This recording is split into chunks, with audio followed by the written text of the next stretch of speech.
A report came out this month from the Centre of Mental Health commissioned by the London Anti-Racist Collaboration for Health called Shifting Power. The headline finding is this: racism is harming mental health at every stage of life. Not at certain points, not in certain contexts, every stage, childhood through to old age. And the current political climate, the rise in overt racism, the hostile environment, is actively making it worse.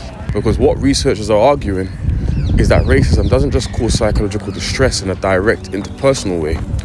It operates through what they call social determinants of health. It shapes your housing, your employment, your relationship to green space, whether the area you can afford to live in is safe, whether you're believed when you go to your doctor, whether the school your child attends sees them as a student or a threat. Racism is upstream, and if you only treat it downstream, if all you offer is a therapy room, you are, as the report puts, applying an individual intervention to a structural problem. The chief executive of the Centre for Mental Health said that at every level of government, action to tackle racism and its consequences is urgently needed. And that report is explicit that mental health care itself is often not culturally sensitive, and that discrimination and prejudice within mental health services lead to unequal access to early support, and in many cases causes further trauma. The system that is supposed to help people who have been harmed by racism is itself causing racist harm. You arrive already wounded, and the help itself wounds you again. And this is where I want to connect this to something I talk a lot about in my work, which is the concept of what I call the learned ceiling.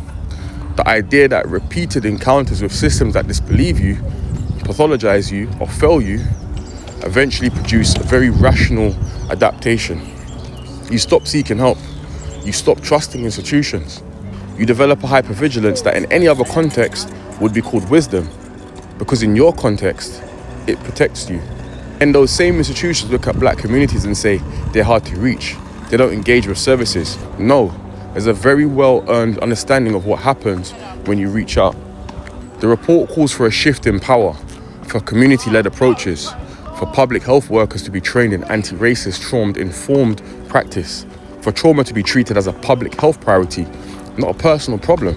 I also think we have to hold two things at once. The system needs to change. That is a non-negotiable. In the meantime, we still have to find ways to take care of ourselves and each other that don't wait for institutions to catch up, because that wait has already caused too much.